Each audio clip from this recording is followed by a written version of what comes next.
Hello, Joe Simhart here. Thanks for tuning in. It's November 18th, 2024, and this particular video is going to be an attempt to comment on this book, Meditations on the Tarot by Valentin Tomberg. It was published in 1980.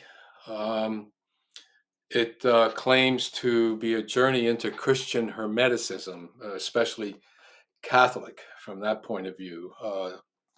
This gentleman, Mr. Tomberg, was born in 1900 and died at age 72 in 1973. He was Estonian Russian by background, and he wrote these meditations toward the end of his life.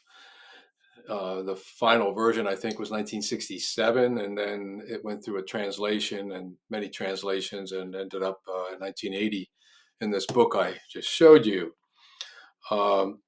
It's controversial among traditional Catholics, meaning small t tradition. For instance, I read a criticism by someone who uses a pseudonym, Mr. Alistair McFadden. That's not his real name, who takes it to task, and he calls himself a Baltimore Catechism Catholic. In other words, kind of old school, basic Catholic.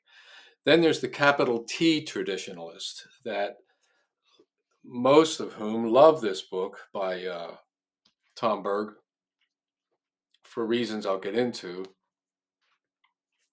And then there's a third point of view, which Tomberg would call reductionist or materialist or scientific or humanistic, historical, one which we consider more reasonable and not full of woo.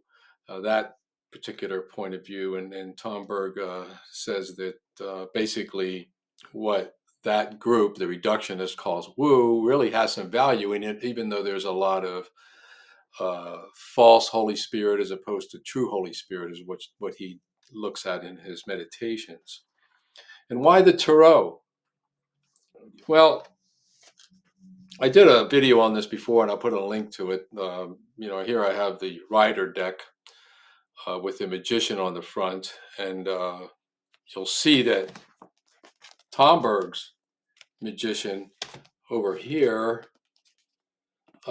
is quite different in some ways and also similar in some ways to this rider deck. So, as you go through tarot decks, whether they're ancient or meaning going back 1,000 years, if you can find any copies back there, or more modern, for instance, I had a reading done by a tarot card cryptomancer with something called the Egyptian deck, which looks very different than all of these, although some of the symbols are similar. So all I'm bringing up here is that Tomberg used what's called the Marseille deck, I think, for his reference. And in any kind of art, the aesthetics can impress different ideas on the viewer. And in this case, we get Tomberg's take on this. Now, just to let you know, he wanted his manuscript on these meditations published as anonymous. He didn't want to be linked with it. Two reasons. Maybe he was humble. There's a lot of work that's put out there by anonymous. For instance, The Cloud of Unknowing by some monk in Christian mysticism is one. And the other reason is that he believed he was in touch with, in some way, through the grace of God, from his Catholic perspective, the perennial tradition, the ancient wisdom of the Theosophists and others, and of Rudolf Steiner. Now, Steiner was Tomberg's main inspiration from age 16. And he later got into Martinism, which is another form of occultism. He studied the Kabbalah. He studied Eliphas Levi and Pappas and Blavatsky, and he studied Jung. He derived things from Teilhard de Chardin. The list goes on in this book. It's erudite in the sense of kind of scholarly work, even though it's filled with digression after digression as you meditate on the tarot cards, the 22 major arcana. So he says in the meditations that Steiner was on the right track, and he took Steiner's idea of a supersensible world and carried it as far as he could within his Catholic conversion.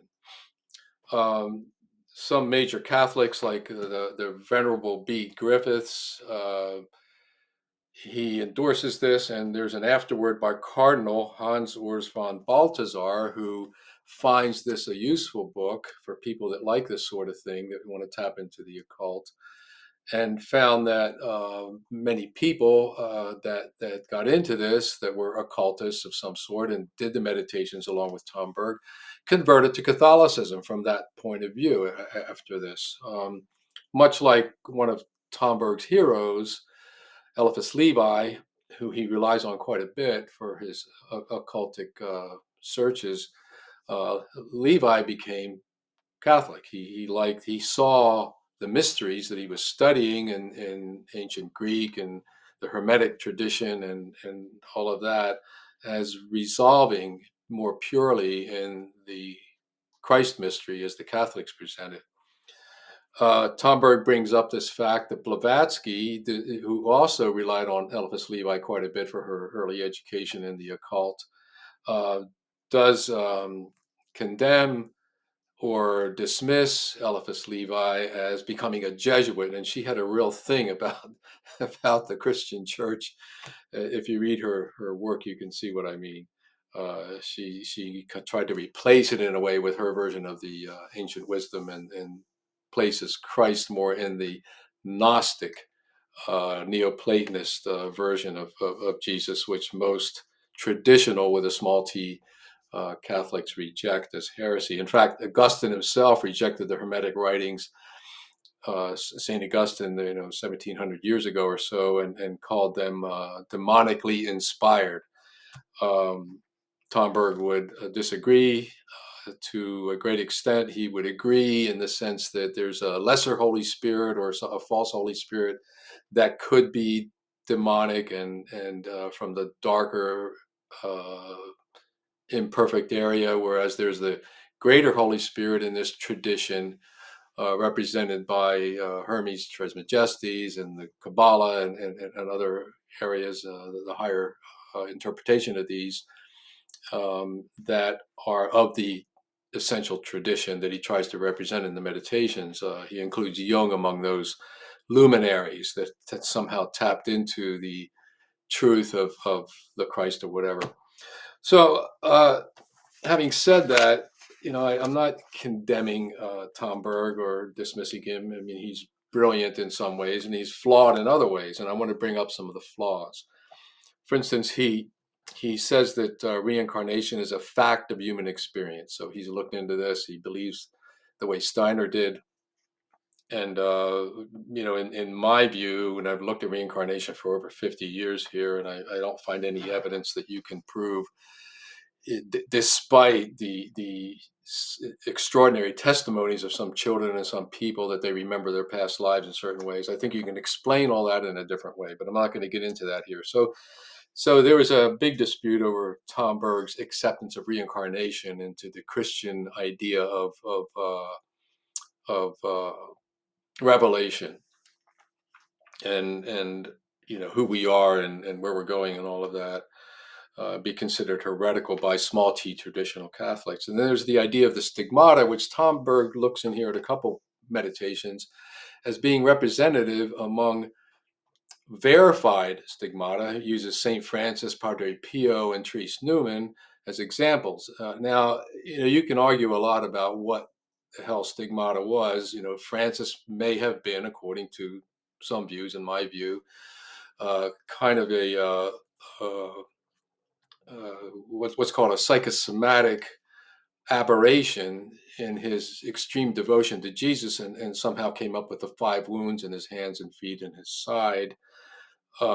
Then there's Padre Pio, who aligned himself with some fascist forces and may have been a dupe of his own subconscious desire to be holy and other things. And he apparently had a stigmata, but seems to have been manipulated sometimes by carbolic acid or whatever, although his devotees deny it. But I consider Padre Pio basically a fraud, and Therese Newman was exposed completely as a fraud, and as someone who was mentally disordered and did have evidence of inducing her own stigmata. But nevertheless, there's a lot of Catholics that believe that these are real saintly people, including Tomberg. So I think he erred in that regard. He relies a lot on people like Rene Guénon, who was a capital T traditionalist. In fact, he may be the source of what we call the tradition, the ancient wisdom, the perennial uh, wisdom that comes down to us through the ages and whatever. Guénon himself is criticized by Tomberg to some extent for his um, conversion into a form of Islam, even though many of his writings are representative of Hindu or ancient tradition that Tomberg appreciates. Tomberg appreciates some of Gurdjieff, although he criticizes him.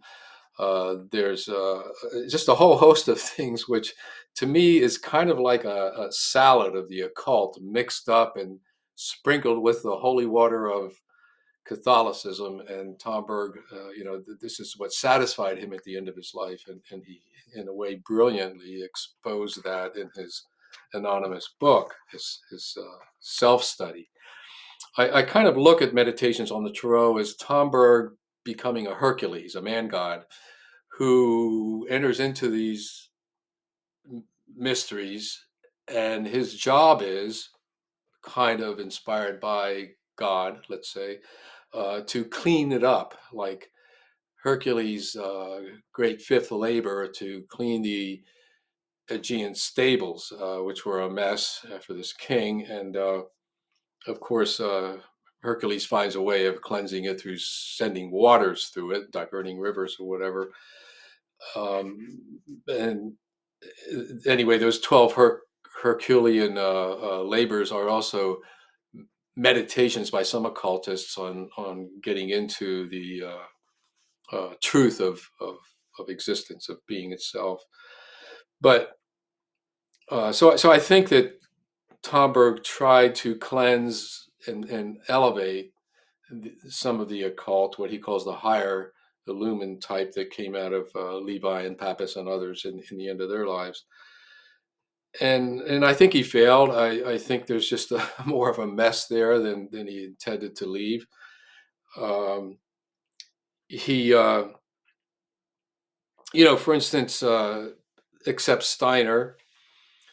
Steiner was an interesting study in himself. Here we have a book on him by Shepard called Scientist of the Invisible. And in a sense, Tomberg is taking up Steiner's baton and running even further with it into Catholicism, which I don't think Steiner would appreciate. In fact, there's some Steiner people that wrote uh, critical books on Meditations on Tarot and take Tomberg to task for misunderstanding Steiner and messing him up, so to speak. And so, poor Tomberg is caught up between small t traditional Catholics and some of the occultists like Steinerites who find him offensive in the way he abused Steiner's teachings.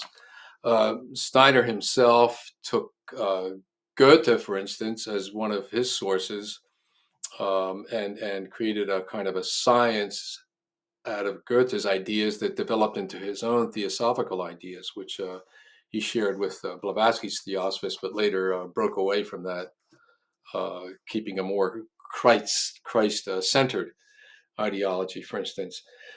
But the other one of the last things I want to bring up here, because I could go on for hours with this if I had the time and the inclination, because it's that rich.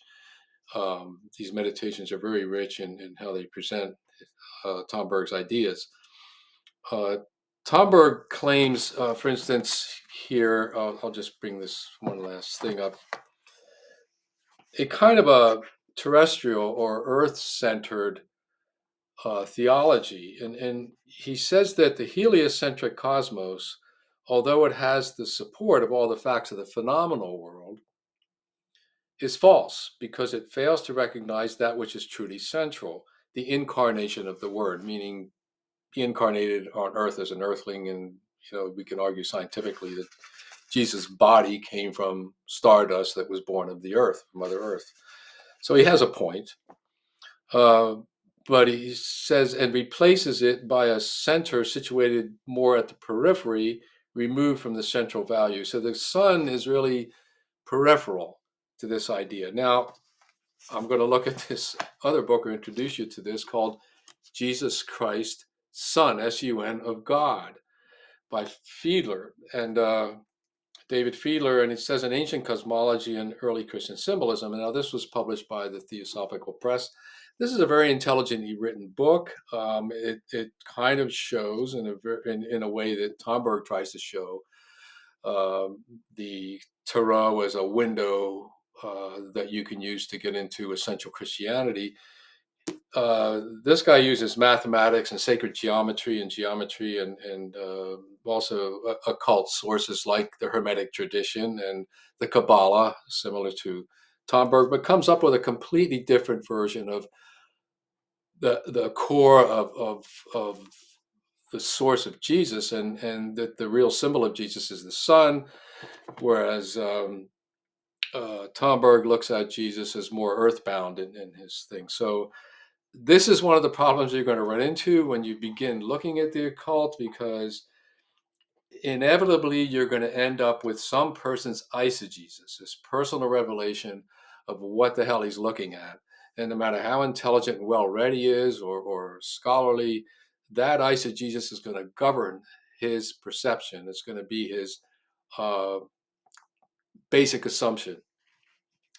So someone like Rudolf Steiner would have thought that Goethe had a basic assumption that was correct about his theory of color.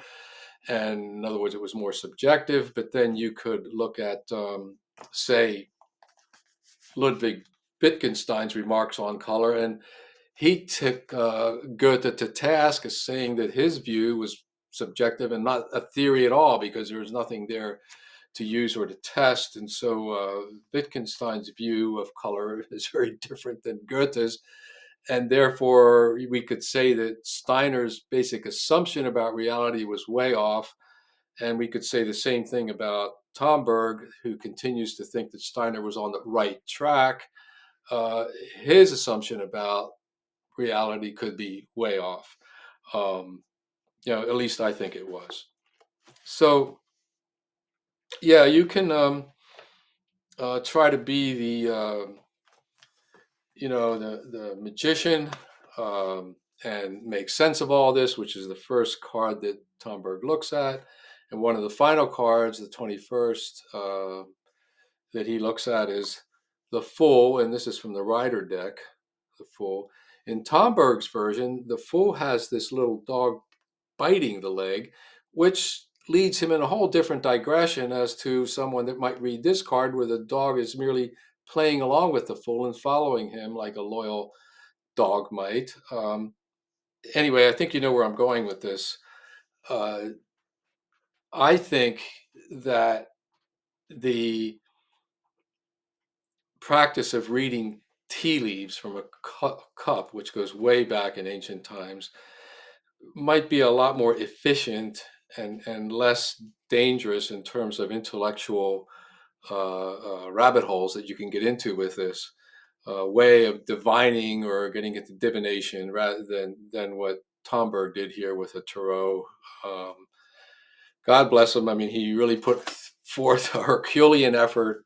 I think he left more of a mess than he intended to clean up, and I can understand why some Catholics would not accept what he came up with. And I can also understand why other Catholics with a capital T tradition that like to think that Catholicism is part of an ancient wisdom that came from Adam, but in more of a hermetic way, uh, would anyway, they would accept Tomberg's idea.